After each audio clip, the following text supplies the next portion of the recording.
All right. Hi, everybody. Welcome to Google I/O Kansas City. Helps if I turn it on. There we go.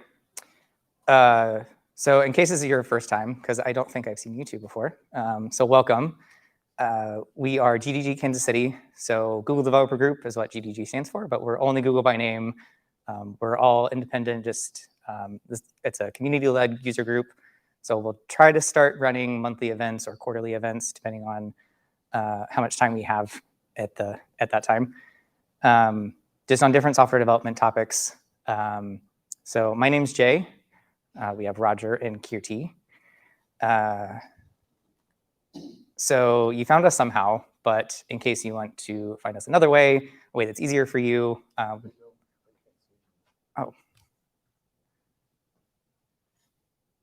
That would make sense. Minor technical difficulties. The sinking ship. There we go. And all right. So in case there's another way that you want to find us, we post to Twitter, Instagram, Facebook, LinkedIn. Our meetups are typically posted to YouTube Live, like this one is today. And gdg.community.dev is our main events page. So any event we post is always on there. And then we also cross-post to Meetup. And then we also have a Slack. If you want to join that, you can just go to slack.gdgkc.org. And there's a just sign up bot. Enter your email and it should work. So with that, we'll start our main event. So this isn't going to be quite like the keynote, where everything that was said, AI, generative AI,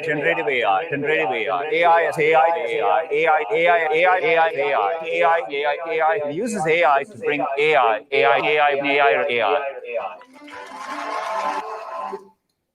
I believe that's a full 20 seconds just of that word. I was waiting for Old McDonald. Kind of So there is going to be some AI content, excuse me, but it won't be quite that much. Because kind of the way that it seemed a lot of things were announced is there's really three pillars: mobile, web, and AI, and then cloud kind of supports all of that. So a lot of those integrate with cloud in different ways. And so we're going to kind of cover just a general overview of some of the things that were announced. Starting with mobile. So hold it up like this. or just click it on your collar. I can hold it. Hello, everyone. I have the clicker thingy. Oh, good. I can see it right here, too. All right, guys. So I'm Roger Odell. I've been an Android developer for about a decade. I'm also an instructor, so I teach a lot of things. So diving back into Android, diving back into mobile is kind of what we're going with. And we're kind of looking at these sort of topics. So Jetpack Compose, I was going to do a talk about this earlier in the year. We didn't get a chance to get that one off. But it's actually a good thing because at I/O they had a lot more things come out about Jetpack Compose. And a lot of it involved large screens. So foldables, big tablets, televisions. They talk a lot about Android Auto, and being able to support that both through your phone and through the in-dash systems as well. So in September, I'm going to be going over Jetpack Compose and kind of looking at a lot of the large screen type things and foldables. And so my objective is to hopefully have my commercial app ready by September so I can actually show you a real app and not just a sample thing. But I will have a sample ready anyway, one way or another. Oh, wrong direction.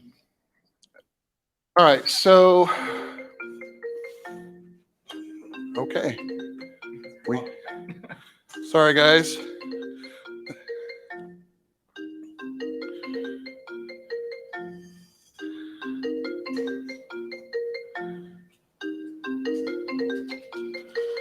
Oh my gosh, there we go.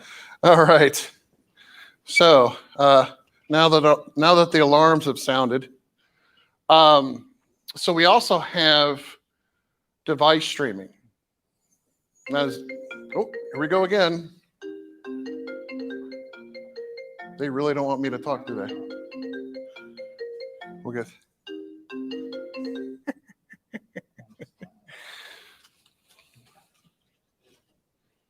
All right. Does anybody know anything about the device streaming?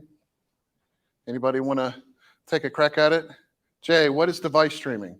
It's a preview only. Actually, right now it's invite only, which is a little frustrating. You plug your phone in, and Android Studio can see your screen, and you can interact with it through Android Studio. Right. So, but you can actually use your phone wirelessly with Android Studio, and it's actually been there for a little bit. There is a little bit of a setup you have to do. You have to make sure debug's running. You have to go developer options, that kind of stuff. So it's been around for a little bit because I used it last year when I was setting up for the Jetpack Compose, but it was a little janky. So I think what we have now is a little bit better system with the streaming, and so I will look into this and add it as part of my presentation. But we also have StudioBot. So StudioBot is sort of their little AI companion that will help you write your app. And by that, I mean you can ask it questions, and it can help you sort of like a baby ChatGPT, if you will. It can kind of maybe give you a little bit of a help and assistance and be able to write things. You see this little animation we have right here? It says something like, it's moving too fast for me to read. But you can look at the animation. It says, what is the best way to get a location? And through there, it gives you sort of an explanation. So StudioBot is there to assist you if you want to use it. We also have multi-device. So we have, we can see from our thing that we have on the screen and what we have for you who are watching the streaming part here. We have cross-device SDKs and Google Play services sort of tying all of these different devices together and being able to have a better sort of centralized way of developing. And then, of course, we have Kotlin. So Kotlin is working on a new compiler, and they're working in conjunction with Google to make this 2.0 compiler function in a much faster way. When it comes to being able to compile your application and get it ready and to get the results that you want, whether it's streamed to your phone or to a device, the 2.0 compiler is supposed to almost double the performance, if I remember correctly. It is available, I think, in one of the Canary channels if you wanted to play around with it. They did mention that, I believe, even in the one of the talks. I think we heard about it a little bit. Now, Kotlin's also been working on a multi-platform solution of their own that will allow you to write Kotlin using IntelliJ and have it support multiple devices, such as, so you can use Kotlin in a server environment by itself, which is kind of where it got its start before it came to mobile. But now, through their multi-platform, you can now support Android, iOS, desktop, web. I think it's been running in beta for about a year. So I don't know if it's production ready, but it's something that, you know, if it's something you're interested in trying, as opposed to maybe a Flutter, which will come up in a moment, it is an alternative because if you're already familiar with Kotlin, then that's just an extra solution that you can try. And you don't have to necessarily use Android Studio. You can use IntelliJ, which is basically Android Studio. And now I'm going to pass it back to Jay for Flutter. Thanks, Roger.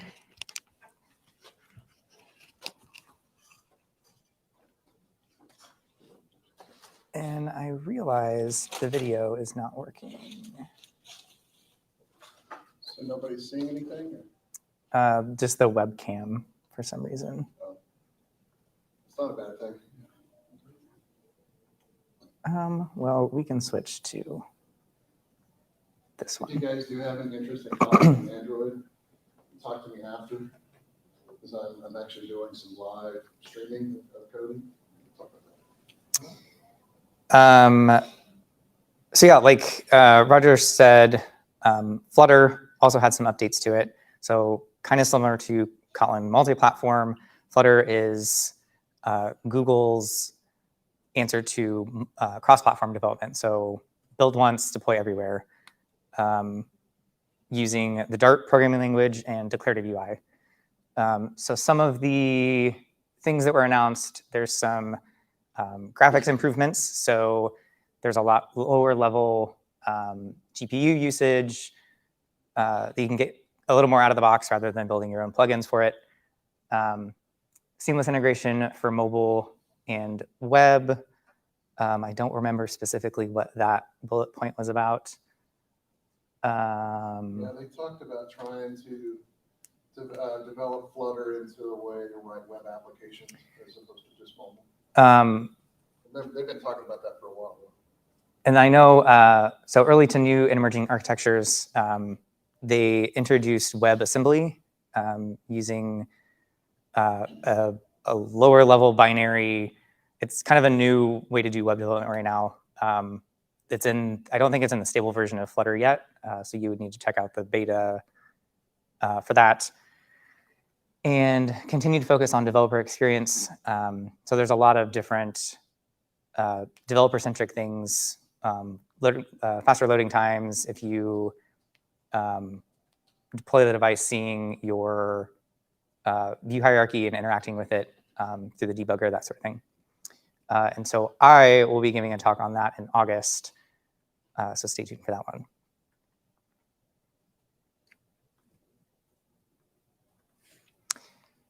So what's new in web? So Angular Signals is a new way of state management in Angular. So Angular is a web framework that you can use to develop web apps. And Signals is a way to kind of keep your state centralized in one place rather than kind of dealing with it yourself. Core Web Vitals. I really wish my speaker notes were showing because I had things for all this. That one, I don't remember. WebAssembly, like I said, that lower level binary way of doing web development. So you don't have to use that in Flutter. And Web GPU API, maybe the things that I said for Flutter I actually meant for this slide. But you can interact with the machine's GPU directly in the web so that you can run a lot more graphics intensive things. Yeah, WebAssembly's been around for a while, and I know Microsoft has actively pursued it with making C# run in WebAssembly.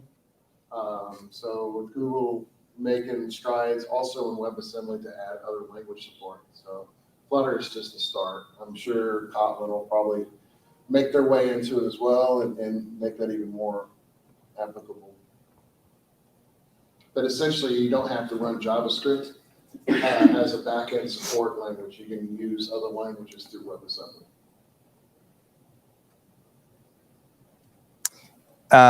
Core Web Vitals was improvements to the interaction on Next Paint. So it was a way of figuring out, like if you click an expanding list of something, the time that it takes you to make that click into the next time that the web app accepts something else. You may like double click something accidentally or just give kind of a wonky experience. They focused on being able to find your INP interaction to Next Paint so that you can kind of debug that, make that a lot smoother. What's new in authentication? So I'm going to cheat and bring up my speaker slides every time. So they introduced passkey. So you can use passkeys. I think iOS announced this last year, something like that. It's been out for a little bit on iOS already. but more integrations with passkey, where there's kind of a standard on token-based authentication. So you can kind of think like your two-factor authentication code that you put into Microsoft Authenticator or Google Authenticator, except you don't have to deal with that code. It's just kind of all handled by a passkey that's sent back and forth, stored on whatever device you want. And then in Privacy Sandbox, so that's kind of the back end kind of privacy, keeping things secure.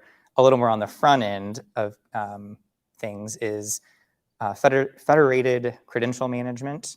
So if think of like sign in with, there's a little more of a standard protocol for using those sorts of things. So they announced that. I don't think that's, a lot of these aren't quite released. They're supposed to, I think, go general like end of the year, early 2024.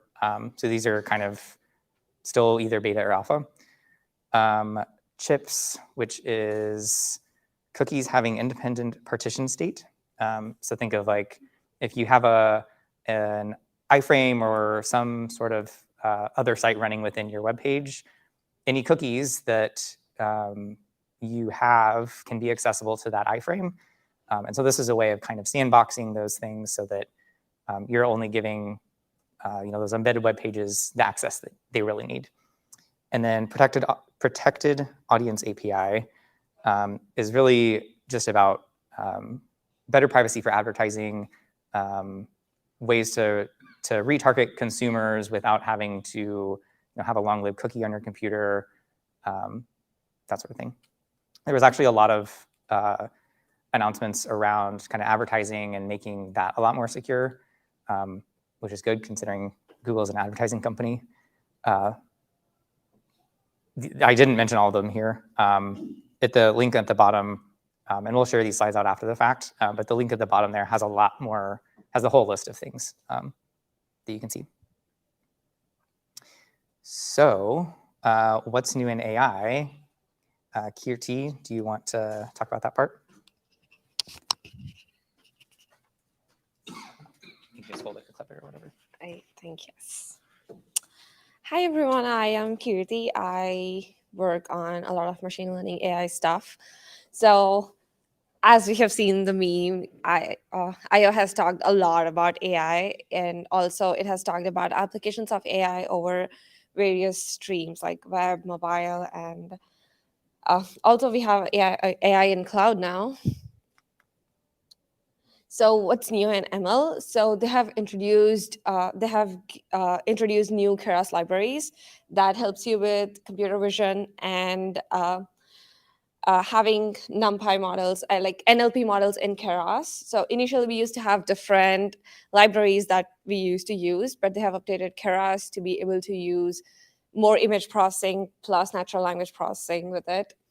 And we have added a lot of recommenders over across various platforms. Even in TensorFlow, we have recommenders that help you while you're going through your writing.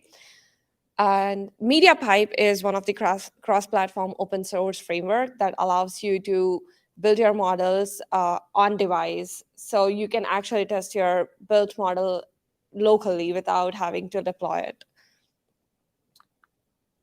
And for generative AI, Google has introduced their state-of-the-art PaLM API to use. And PaLM API is a language model. So far, it has been their best language model. And then they have introduced a maker suite where, without having any expertise of machine learning, you can literally use prompts to build your model and customize it based on your needs. And Bard is more like a chat option where you can ask it whatever questions you have. One good thing about Bard is it has real-time internet access, so it's not limited to data that was in the past. It can access internet and it can give you latest updates on anything you ask it. It can help you write code. If you're having difficulty, if you're stuck anywhere, it can debug the code for you. It can write code in various languages for you. It's pretty much also like the recommenders where they can also write in different languages. And also, Google has made sure to have all the responsible AI norms in mind before going with all the before releasing all the new updates. So when we talk about responsible AI, it's more like the social norms and developing things that are friendly for everyone and not creating something that is meant for destruction. Also, building something that enables others to build upon things. So making building blocks and all of that. So yeah, they have talked a lot about responsible AI during I/O. Also, for yeah, what's new in cloud? There are developments in cloud that are related with AI. For example, we talk about Vertex AI. We have a talk coming up in July. So Vertex AI is their without having ML expertise, you can use Cloud Console to fine tune their state of the art models, like use foundation models that are existing and tune it according to your needs. And you can just deploy it in the cloud then and there. Plus, they also have a Duet AI, which helps you. I mean, Duet AI typically needs a little bit of machine learning knowledge, but Duet AI can help you. They have a chat option where they can help you with a lot of your machine learning needs. Model Garden is one of their foundation models, which is state of the art. It is available to be used on Google Cloud Console. And custom model tuning, as I mentioned, you use the foundation model and you get it. You use Vertex AI, or on the cloud, you can tune it based on your data needs. What's new in data? So AlloyDB, so it's a fully customized, fully PostgreSQL SQL. So it uses all the, it is pretty much a database service that is fully customized to be using SQL. BigQuery ML, I really don't know what it is. Yeah, I know Firestore though. Yeah, so BigQuery ML, it seemed like they introduced a lot of ways that you can use BigQuery directly to Like SQL for ML? kind of, yeah. So the diagram here was actually pulled from the BigQuery ML blog post that they put out. So it's something like if you have in your BigQuery table, or actually maybe this was the AlloyDB, but kind of the same concept. Like if you do something to your tables, you can have some trigger that automatically does some AI process and then can, basically just continue the process that you need as you build it. So I think AlloyDB is like, the one thing I know about AlloyDB is it's fully managed. Mhm. So you don't really have to like go through a lot of additional things. So, but I don't know about the rest. Yeah. Yeah. So then for Firestore, I didn't really, it was data related, so I put it on this slide. Very different than the other two pieces, but there were a lot of different query options introduced for Firestore. So I'm a mobile developer, so I use Firestore a decent amount. And I was really excited about that because you couldn't do an OR on your Firestore table, which is ridiculous. And so now you can. I forgot to add a point. So there's a Firebase, they added like AI to Firebase as well. So you can use Palm API through Firebase. Yeah, that's an addition as well to AI. It's a little, it's not Similar to perfect. Palm Yeah, Kirti said that you can use, in Firebase, you can use the Vertex AI and Palm API to directly in Firebase. Yeah, so like we mentioned during all the topics, we have 3 events coming up. So our next one, Kirti is going to put on. We'll do a workshop with Vertex AI. So basically, mostly start to finish on just kind of what you would need to do if you wanted to use it. Then in August, I'll talk about some of the Flutter improvements. So Dart 3.0 was released. Some different performance things were announced. And then in September, Roger will do a talk on Android Jetpack Compose and kind of some of the new things announced for that. So that's the official content that we had. Yeah. What's that? Oh, true. Well, and I realized I forgot to add the lightning talk thing at the beginning too. Yeah, so we are just 3 organizers. So if there's any content that you guys want to talk about, you are more than welcome to present as well. Just reach out to us. We're on Twitter. There's also a contact us button on the events page at the bottom. That's probably the easiest way to find us. But we also used to, when it was in person, we just haven't, because I haven't remembered to put it back in the slides, have lightning talks at the beginning. So if anybody, does anybody know what lightning talks are? Yes, yeah. So a 5-ish minute just talk on whatever you want. We typically try to limit it to something that's developer focused, but doesn't have to be.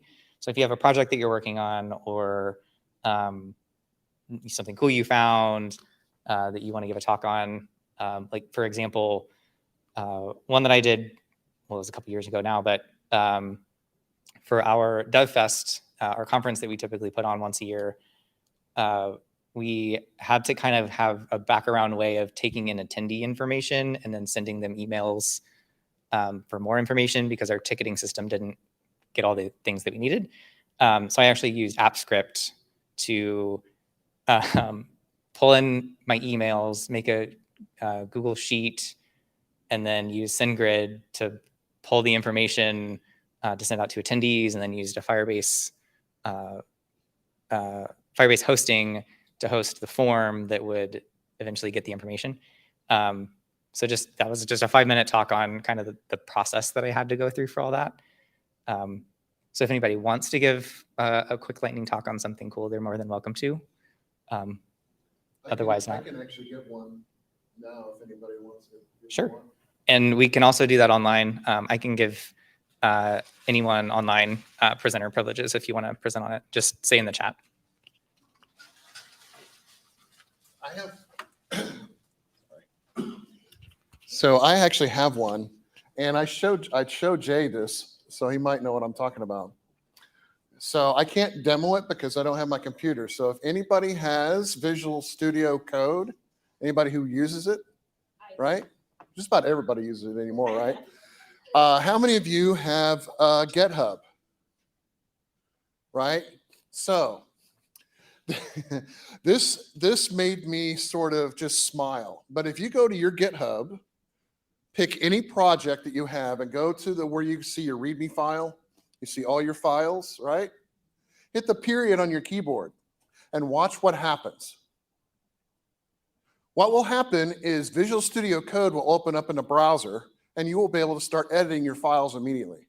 No more hitting the pencil to do the edits, to do the check-in. Now, there is some caveats to this.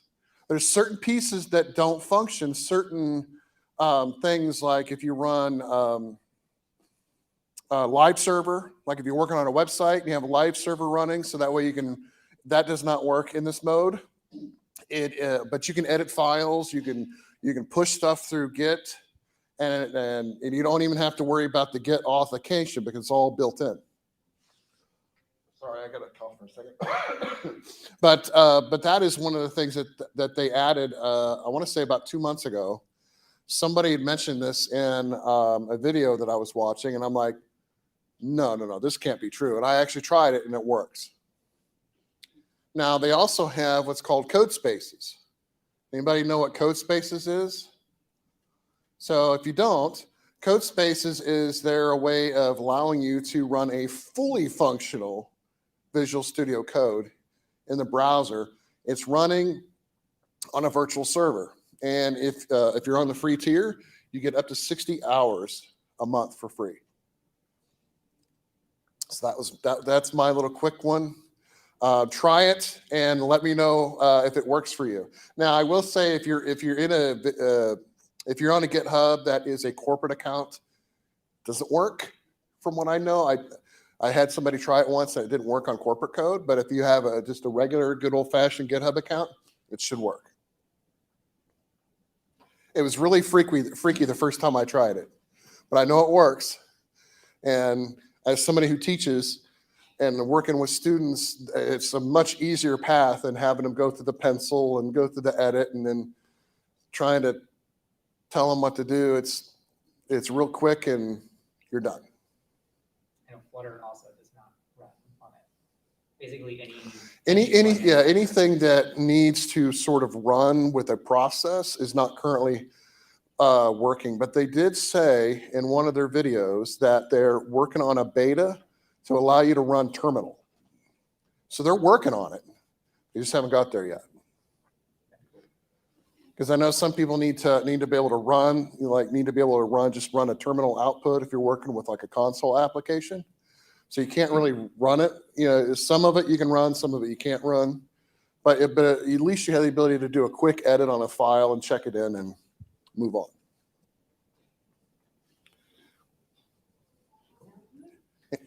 Anybody else have anything? No? Did you want to talk about DevFest? Which is what I originally, which is what I meant to talk about when I said call for speakers. Oh. Because you know where the website. What's the? You have it memorized. So, well, sort of. I don't. So, like I mentioned, about my lightning talk that I gave was about our attendees for our conference that we run. We did just post the call for speakers for the conference. So we have a date picked, we have a venue picked. It'll be December 2nd at UMKC. So if anybody came in 2019, it's the same venue that it was back then. So yeah, we put out our call for speakers. You can go to devfestkc.com. And right now it's just a very under construction site, but there's one button that is call for speakers. Yeah, so if you have a talk that you want to give on that, I guess we could do like a whole lightning talk session, but typically 45 minutes to 50 minutes is our single talk, and then a workshop would be like 90 minutes or more. So would love to have you all submit something, but yeah.